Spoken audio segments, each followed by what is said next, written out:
Legalism is our first word. The word legalism means obey the law, 100%, follow the law. And in China, especially in the Qin, Qin, Qin dynasty, this meant obey the emperor. If the emperor said something, you follow it. That is legalism. So, if you want a modern day interpretation of legalism, it would be, if there's a red light, you stop. You do not go past it, you stop at the red light. So let's say like when my wife was having our first baby, I was driving to Abbott Northwestern Hospital nearby, and I was driving there and we had a red light, and it was about 2 o'clock in the morning. Guess what I did? I slowed up, made sure it was safe, and I kept going. Legalism, if a cop had been there, I would have been pulled over and given a ticket. Okay, think about that for a second. So, legalism is every circumstance ever you follow the law 100%.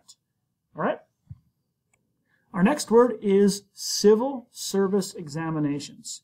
These would be examinations that people would take to get government jobs in China. So to see if you were qualified to be part of the bureaucracy or the upper part in China where you get a good job, you would take these tests.